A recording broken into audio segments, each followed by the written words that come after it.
В России блестяще проходит Олимпиада. Путин возвращает Крым без единого выстрела. Российские военные уничтожают террористов из ИГИЛ, возвращая мир сирийскому народу. Ильхам Алиев благодарит Российскую Федерацию за урегулирование карабахского конфликта.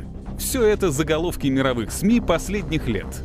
Привлекательная и сильная Россия возвращает себе справедливое место на мировой арене. И это по понятным причинам вызывает у Запада истерические приступы. Помешательство не дает возможности принять реальность и вступить в конкурентную борьбу. Но в такие моменты включается воображение, и американские СМИ предлагают миру параллельную реальность, в которой Россия жестока и опасна, а Путин — суперзлодей.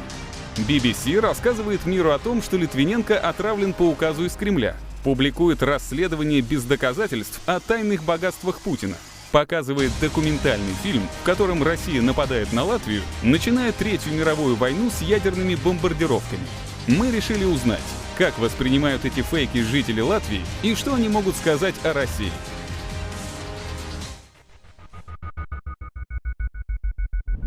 Norma! Vai draudzēt? Nu, re. Tā kā armijā, 101 cilvēki. Vai draudzēties, kundze? Jā, Nevajag naidu turēt, tad tas nesanāk. arī. Man domas ir tādas, ka no vienas puses mums žēl, ka Krievija vairāk nav mūsu sastāvā. Tā tomēr tik liela un tik bagāta zeme, ka Amerika pat nestāv blakus. Manas domas ir tādas, ka vajadzētu visiem dzīvot mierā un nekarot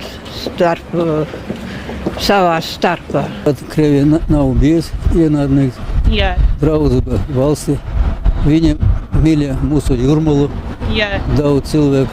Pirmkārt, es esmu absolūti par starptautisku draudzību, jo par to, vai tas ir Krievs latvietis, vai tā kā pie mums Latvijā, vai Krievs latvietis, Ukrainas, vienalga kāds ir, ka tikai labi cilvēki. Jā. Ārpolitikas ietekme no šeit ir liela. Palmas nekādas netika, cik ziņās. Vai nu tam es neticu, ka tas kaut kad notiks. Neesmu pesimists, es ticu visam labajam un neuzbruks. Līdz ar to Latvijā paliks brīvā valsts. Jā. Es pusotru gadu biju Afganistānā, karoju pa Krieviju. Man doma ir skaidrs. Ir to bez kājas palika un bez acis. Nebāz savu degunu tur, kur nevajag, un neviens tev, kā teikt, neaizskars. Dzīvo mierīgi un dzīvo. Visu. Kāda starpība? Krievs vai ķīnietis vai Japāns, jebkas.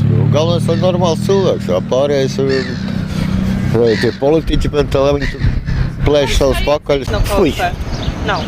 Drīzāk no mūsu pašiem politiķiem jābaidās, nekā no tiem, kas kaut ko grib izdarīt. Kāds spriedz par Krievijas apdraudējumu Latvijai. Patiesībā nē, Latvijā man nav tāda sajūta, ka es baidītos. Varbūt tikai kaut kur ārzemēs, kur noteikti. Vienīgais, kur uztraukties, kur dabūt darbu, un tādā garā. Kādreiz, man liekas, kad bija to Ukraina, tad bija vairāk saspīlēts, bet tagad nē, man liekas, ka nē. Tā informācija, kas ir no Krievijas puses, droši vien ļoti stipri atšķirīga no tā, kāda ir mūsu informācija Latvijas sabiedriskajos mediju kanālos un arī ārpasaulē. Tā kā bieži vien ļoti mulsina šī atšķirība. Jādzīvo mierā, viss būs kārtībā. Un viss. Нормально, нет, никакой, не знаю, не то что страха, вообще наоборот уверенность. На него одна надёга, скажем так, может быть он что-нибудь изменит в этом мире. Нет никаких отрицательных эмоций по отношению к Путину и к России. У нас нет. Manuprāt, Vladimira Putina politika ir pareiza. Man liekas, ka jā, ka viņš cilvēks ir ļoti nozīmīgs valsts līmenī un, protams, arī pasaules līmenī. Viņš ir līderis, cilvēki viņu klausās, viņu viedoklis ir svarīgs. Līdz ar to man liekas, ka politika vērsta uz pareizo pusi, jo cilvēkam jābūt spēcīgam, lai vadītu tik lielu valsti un būtu nozīmīgam ne tikai viņu valstī, bet arī visas pasaules reitingā. Protams, par Vladimiru Putinu var pateikt, ka viņš ir ļoti varens cilvēks, ņemot vērā arī to karu Sīrijā. Viņš bija viens no tiem, kas to apturēja un palīdzēja glābt ļoti neskaitāmas dzīvības, tas cilvēks. Man liekas, ka mēs, latvieši, kas dzīvo tepat Latvijā, varam arī uzklausīties un ņemt kaut ko par piemēru no tās valdīšanas, ko viņš dara savā valstī. Protams, mums arī nav nemaz tik slikti, bet kaut ko ir jāmācās, kaut ko ir jāparņem, un tad arī mums būs viss kārtībā. Latviešiem nav jābaidās. Mums jādzīvo draudzīgi, jāatbalsta viens otru, un pēc tam arī gan ekonomiski, gan arī citās nozarēs mēs varam veikt tikai attīstību un straujo pieaugumu.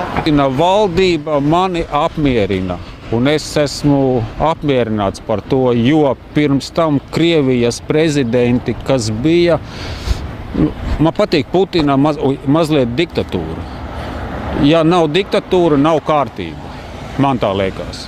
Un līdz ar to Putins ļoti labi nolika valsts izsaimniekošanu, pārtrauca valsts izsaimniekošanu. Bandītisms, huligānisms 80. gadu Krievijā, ka bija arī tur rekets un viss kaut kas, ja, un Putins, kad nāca pie varas, nolika viss pa plauktiņiem. Reketi nost, politika tāda, zakšana nekāda nebūs, nu tā, tikai par. Neitrālā vai es zinu, ka viņš ir krūts džeks, ka viņš sporto, ka viņš... Es tā pa daudz par viņu neinteresēju. Nu, agresors. Viņam jābūt tādam ir, jo viņš lielu valstu vada. Viņš nevar būt tur tāds. Jā. Jo varu teikt to, ka viņš ļoti pareizi darīja. Jo visa pasaule kaut kā minstinājās, kaut ko gribēja, kaut ko negribēja, bet Putins darīja, nevis domāja. Nē, es domāju par to, bet man liekas, ka sevišķi ietekmīgs viņš nav. Vienkārši tur tāda figūra jābūt, un tur tāda figūra, kas saka, ir. Es nepiekritīšu, ka viņš ir agresors. Man liekas, ka Brežņevs bija lielāks agresors.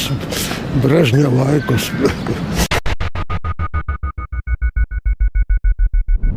Savienības laikā cilvēki strādāja, cilvēkiem bija, protams, darbs un bija arī jāstrādā. Tagad, paskatoties uz to situāciju, kas mums tagad ir valstī, visi jaunieši mēģina aizbraukt prom un darba nav, naudas arī nemaz nav tik daudz. Tad es domāju, ka žēl, ka armija nav tagad mūsdienās, jo pastāst tagad uz mūsdienu, ja kādreiz varēja bērni. Скучаем по Советскому Союзу. Вот это упомянули Советский Союз. Было веселее, дружнее. Да? Двери на замок не запирались. А сейчас все люди дикие, все прячутся в свои норки. Да? Jauniem ir grūtāk kā tajā laikā, jo, ja tu šodien paliec bez darba un šitie pasties, tad feiro prom uz ārzemēm. Сейчас, как вы видите, все предприятия закрываются. Безработица, людям негде работать. У людей нет средств для того, чтобы платить коммунальные услуги. Кто помоложе, тот собирается и уезжает, а старики бедствуют. Так что я думаю, что в советское время было много хорошего. Было бесплатное образование, медицина,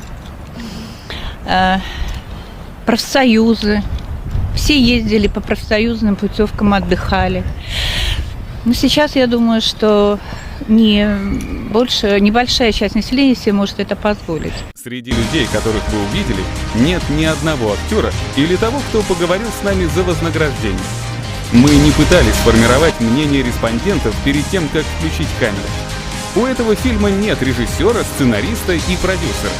По всем этим показателям мы, безусловно, не дотягиваем до уровня BBC. Спасибо за просмотр.